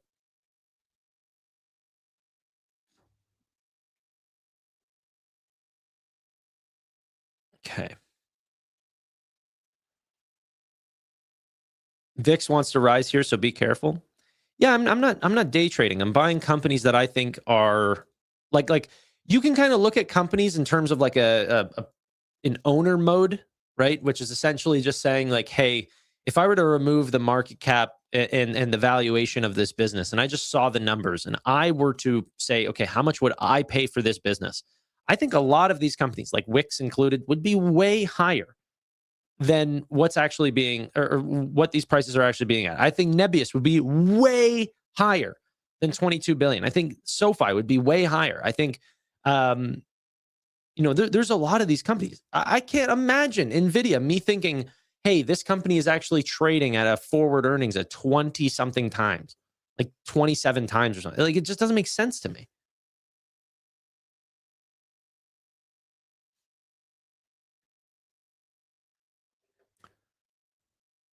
By the way, I'm looking at Wix, not VIX. See a lot of you guys talking VIX. I'm looking at Wix. It's different. It's the volatility index. No, okay, I'm sorry. Let's hear what Trump had to say. Is he live right now? Is Trump live?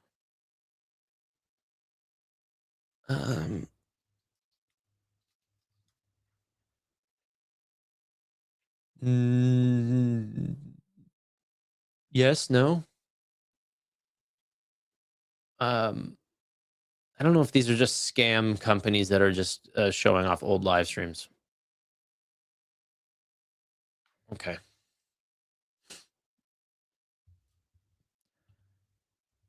You guys like volatility? Appreciate you. Another, you guys make me feel so good about myself. I'm like, man, I made another funny. All right, let's go ahead and listen to this thing with Trump. It's only 22 seconds. Following your meeting with Prime Minister Netanyahu yesterday, has your thinking changed at all as it relates to these negotiations with Iran or the timeline with Iran? We have to make a deal. Otherwise, it's going to be very traumatic. Very traumatic. I don't want that to happen, but we have to make a deal. They should have made a deal the first time, and they got Midnight Hammer instead. Following your meeting with Prime Minister. Take profits, go long. How can I do both? How can I take profits from where to go long where?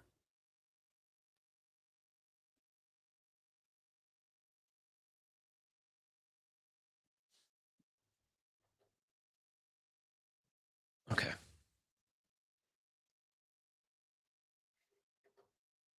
Fastly up 87%. I would take profits from Fastly if I could. Adyen down 19.8%. Air test systems still falling. Are we going to find new lows on air test systems? Hopefully this is not. Oh, no. ASTS finding new lows as we speak. Is the market turning nasty again? Uh-oh. The market's getting nasty. We're finding new lows intraday on some of these names. Lending Club, maybe going to find new lows right here. SoFi, please. New lows literally hit last minute. Are we going to see $18 handle on SoFi? I honestly, I just want to know, which one of you baby hands in the chat is selling right now? You're like, oh, you know what? I'll be able to sell this here and buy it back at 14. Is that someone's strategy? I won't even ban you guys, okay? No more hide and seek. Come out. Tell me, are you selling SoFi right now? I won't even ban you. Mods, get them. It's me. Yes.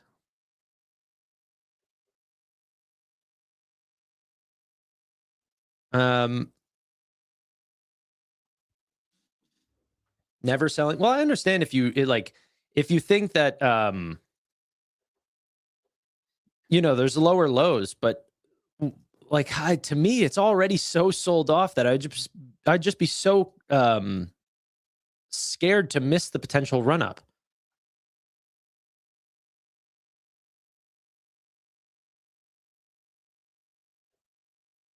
I think you were selling, Tanner.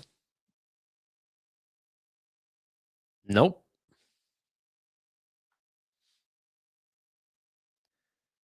Tip Ranks has SoFi as a hold. I don't care. Why do I care? We ended up seeing a bunch of analysts just recently come out putting a $30 price target, a $31 price target, a $38 price target. A hold.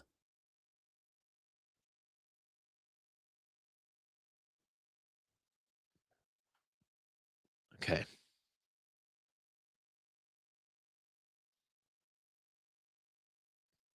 I have 1% cash left.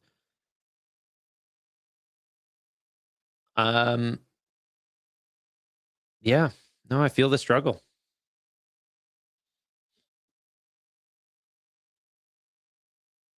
Were you sold last night to get it back into PayPal? No, I'm not getting back into PayPal. I'm not dumpster diving here. I actually the names that I would be considering, if I were to buy a new name, I'd be looking at Palantir here. I don't want to fish for names that are possibly getting, even without AI, their business is eroding. Imagine with AI. You think PayPal gets better from here? I'd look at like a Palantir and be like, okay, this company is extremely strong. And like they know this space, and now I'm getting a large discount. No, Palantir is not in the dumpster. Well, I mean, the price is definitely, I mean, over the last month down 27%. Like we were at 207 before. I mean, we are in a free fall. I'm not saying like I'm actually not purchasing it here, but like that would be on the short list of names to like watch, to be like, okay, I could get an like advantageous purchase here if like we get to like $100 or something. Take profits, go long, Tanner. It's simple. Yeah, I mean, anyone looking for a house in Canada, I can sell you so I can buy this dip.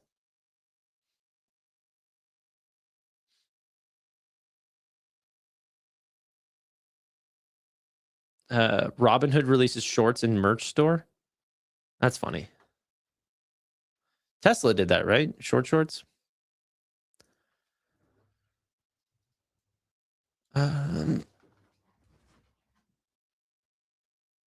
Yeah, they did. Robinhood.com/getshorts. That's very funny.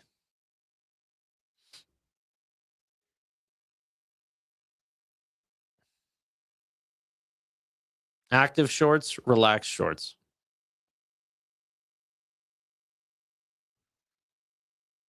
They're taking advantage, you know? People will use these products.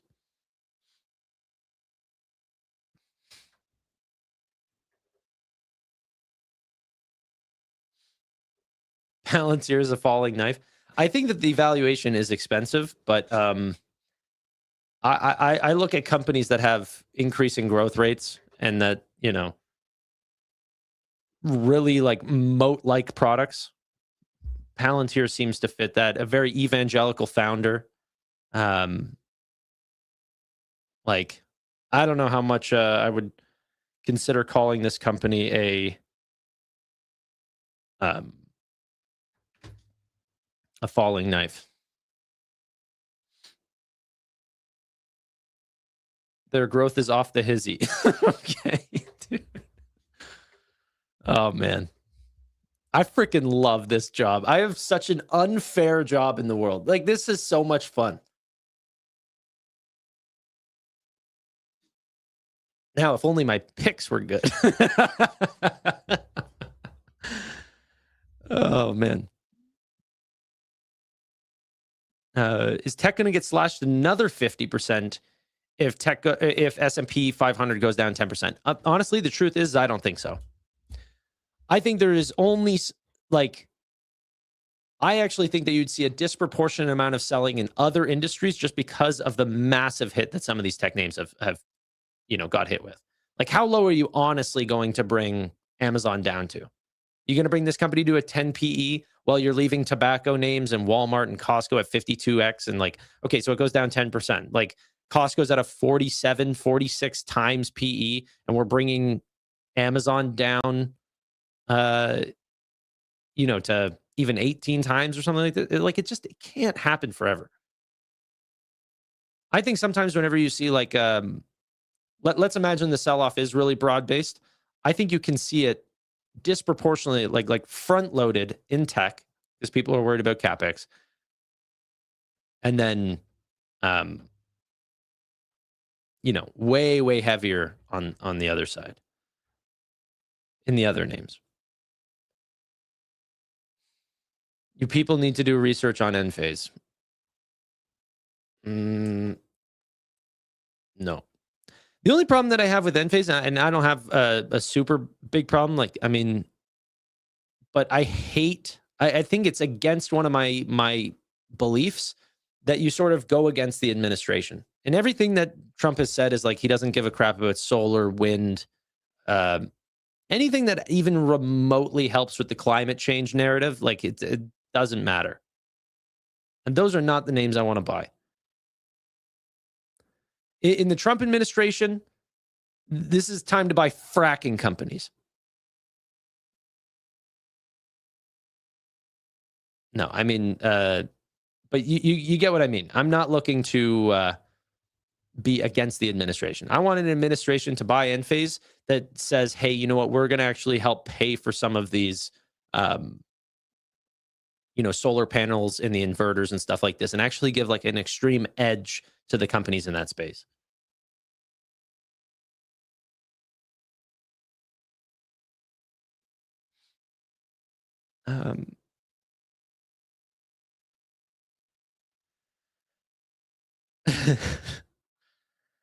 Tanner's held Nvidia so long, Jensen's jacket was still a calf when Tanner bought it. That's he actually wasn't a leather jacket guy the whole time. I mean, he wears full black outfits and leather jackets, but I was around before he was in his leather jacket phase.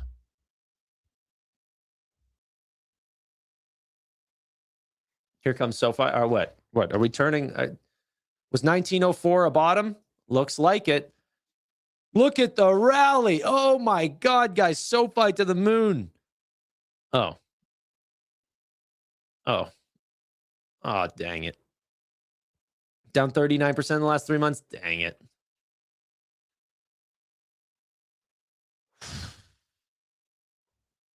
It just be like that sometimes. He had to earn the jacket. Yeah, I know.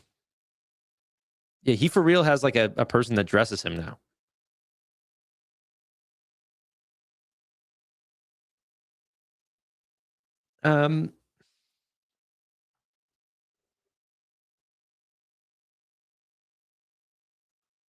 Let's see.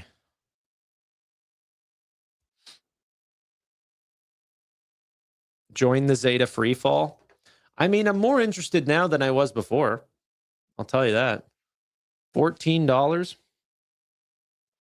I do feel like, though, whenever people pitch me companies that are like down this much, I'm like, you're using me as liquidity.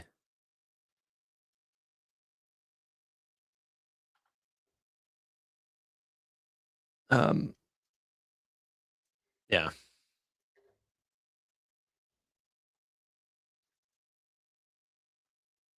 Is the CapEx,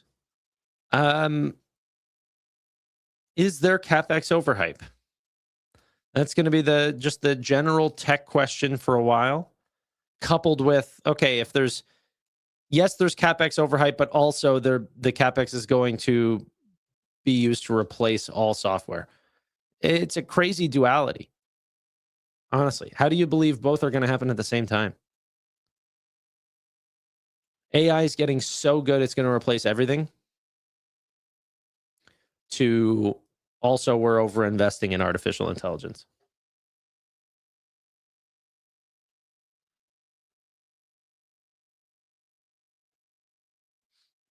Great opportunity to buy leaps. I'm still going to be buying common shares. I mean, I don't even know how cheap things would need to get. I'm still a big believer that under the Trump administration, like a lot of, you even see it in a lot of his talk recently. Like, he bases his performance on how the market's doing. So even if he can pull some strings that might do long-term damage, like potentially lowering interest rates or quantitative easing or something like this, that might be bad for the economy or for America long-term, I still think Trump would be pretty willing to make sure that under his presidency, the market does very well. So I think from now till 2028, I'm still extremely bullish. It's just, wow, there's going to be some bumps in the road between now and then. But that's normal markets. We're just following it on a day-to-day basis. For the people that are passively investing and they like check their portfolio on a week-to-week basis, this is nothing. Do you think we'll see under 19 on SoFi? Dude, we were freaking 4 cents away. Like, I don't know. Do you think that we can revert down one more percentage? I mean, it's definitely possible.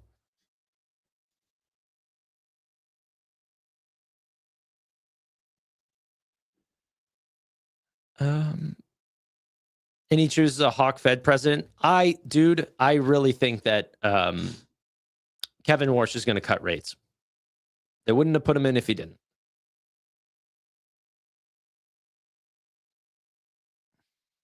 Tanner, you can stream while giving blood. I appreciate that. I appreciate that. You know, most of the comments are, you know, saying that I'm gay or something like this. So I appreciate the very straight comment saying that I can, you know, give blood.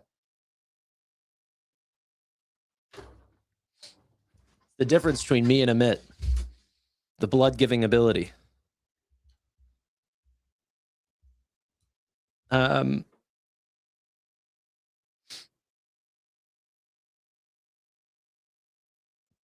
it a bloodstream? That's funny.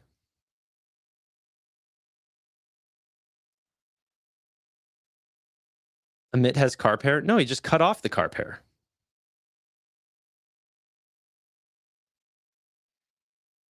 Cause gay can't give blood? Yeah.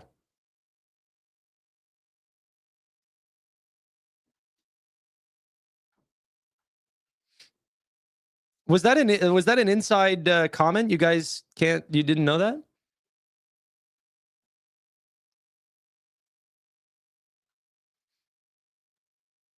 That's why they ask you about your sexual relations whenever you're giving blood.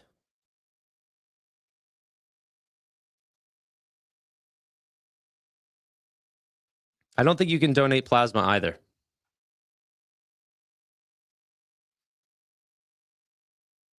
But I'm not sure on that one as much. I thought they patched that out. Maybe they did. Maybe that's some old, maybe I'm coming in with old knowledge. But still, the joke still hits.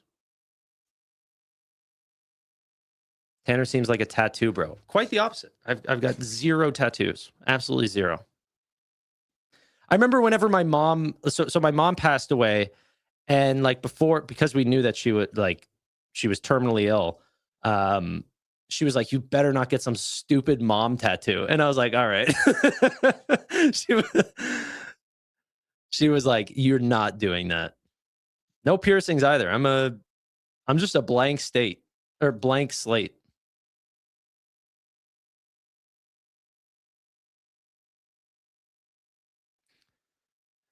Tanner, you're good to give blood. Gays are good now. All right, sick. We're back, baby.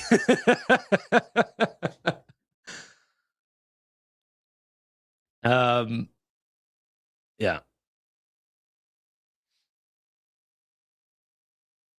A blank steak. That's some cannibal comments. Let's go ahead and see how the gold and silver markets are doing. Silver down 9.3%. Sweet. How about an Anthony Noto tattoo? Yeah. Reddit might be about. Oh, thanks for someone bringing that up. Reddit is crazy right now. $130 on this name. This company's growing at like 70+% rates. Like, it's crazy how much they just are destroying earnings every single quarter, and it's getting sold down.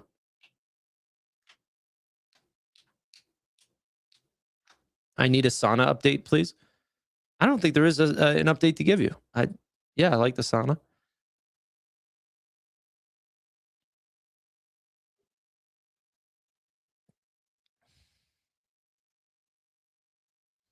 Is it a SaaS name? Reddit? Reddit's like a social media. It's like essentially like if you think back to the old days of like forums and stuff, in like message boards, it's all of them put together. Some people don't like it because it's definitely politically, I would say they have more of a liberal bias than, you know, conservative. You definitely see it like on what goes to the top of the charts and stuff like this. Whereas I think YouTube is more just very, very balanced. You know, so I definitely see some people liking or disliking Reddit, but to me, it's not even about that. It's, first off, I mean, we have to realize half of America is like there's two political sides. So there's a massive audience for Reddit. They're growing extremely quickly. They're growing abroad. Advertising dollars are growing for Reddit, and they're doing extremely well.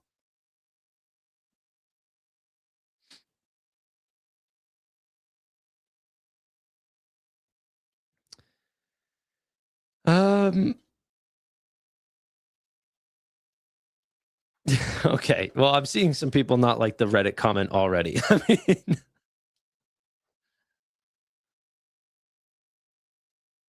mean, Tanner, notice how stocks that aren't as impacted are correlated to things that you can actually touch, feel, eat, and physically use.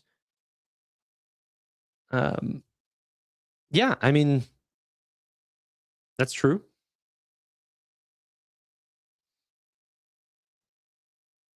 Oh God, I shouldn't even bring up any comments about politics at all. I apologize.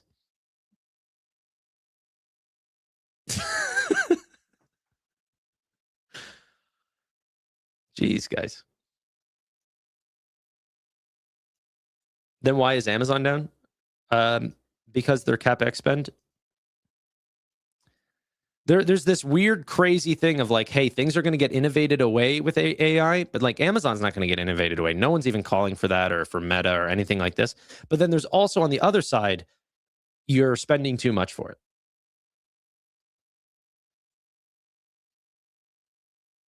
Okay, let's check the markets one last time. And then we will bounce. Anthropic just raised $30 billion. Oh my God, man. At a $380 billion post-money valuation, if Anthropic was a public company, it would currently be the 29th largest stock in the world. Anthropic is now larger than Alibaba, AMD. AMD is under 380? 338. Wow. They're at a $14 billion revenue run rate right now. Anthropic. Look at this chart, guys. Oh. In January of 2023, they were at a $0 ARR. Then 100 million in January 2024. January 2025, 1 billion, 10x. And now today, February of 2026, 14 billion.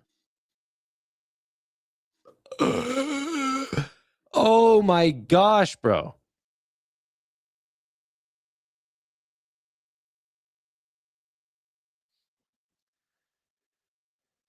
Bill Ackman bought Meta. Did you hear? Okay. Would Anthropic also be red if it was public because Claude would vibe code its own creator? That's very funny. I'm not sure how the markets would take it. I actually think a lot of the companies that we hold, like BM&R and SoFi and stuff like this, would actually be so much better for these companies to be private. So then we didn't have to actually watch these candlesticks. You would be such a believer. If you didn't see the stock on SoFi, you would think it's at all-time highs today. You would. You know? You would just think that every quarter, this company is worth more and more and more.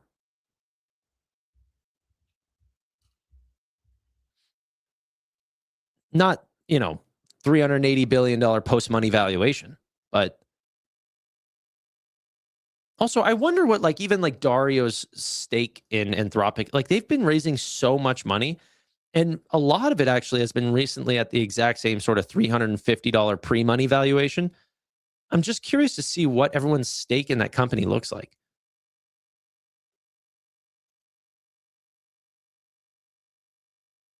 So interesting.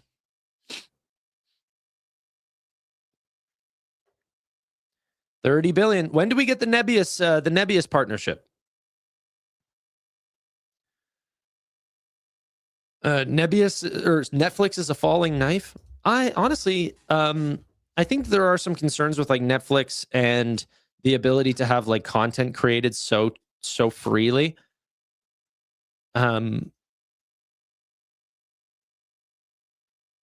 But yeah, I think they'll be fine. Mr. Beast is buying BM&R. That's funny. Big Finance wants SoFi to die. I think it's a little out of their control. What do you think they can do? Short it? Oh, okay, you're right there, but yeah. Netflix is a money printer. Just wait until the Time Warner deal is over with. Yeah, I mean, like I said, I think the concern is that if there's going to come a time where we can just like like you put a script, like a James Cameron script into Anthropic 7.5, that it spits out Avatar 4. And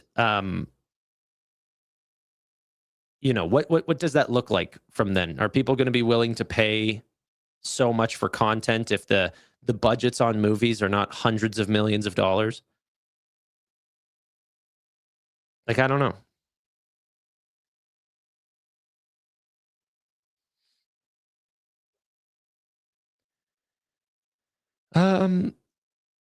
Nebius cap Meta at 3 billion, so they could maybe up that. Yeah, for sure. For sure. But they're already like fully subscribed. Like even Q1 fully sold out. They can't offer more at all.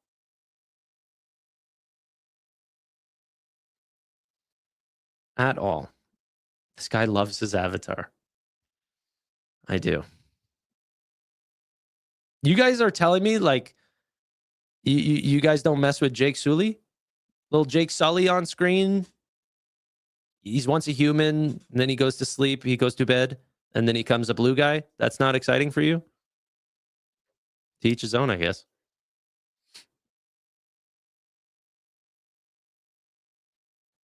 I am in Amazon, yes. I think they're probably one of the most defensible companies that's out there right now. Like, for real.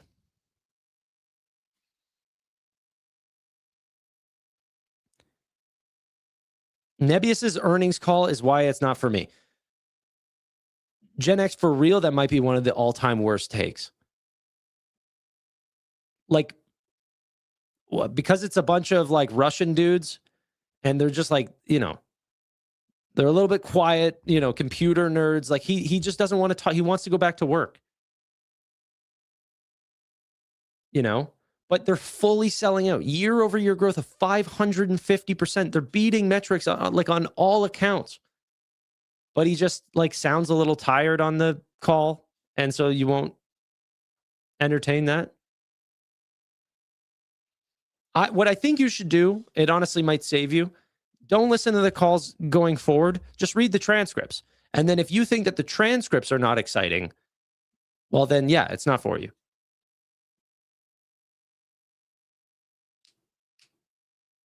But, you know, I'm going to full port it, sell NVIDIA for it. I got leaps. Okay. Well, there we go. See? I'm such a good convincer.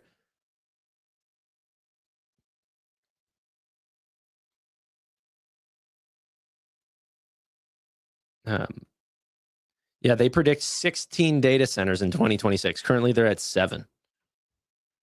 They said, like, you know, whenever they were originally in talks with like extremely large enterprises and like the hyperscalers, they were coming to them for like 10,000 plus GPUs. They said today that's like almost every client. Like even the small startups are like, we need 10,000 NVIDIA GPUs.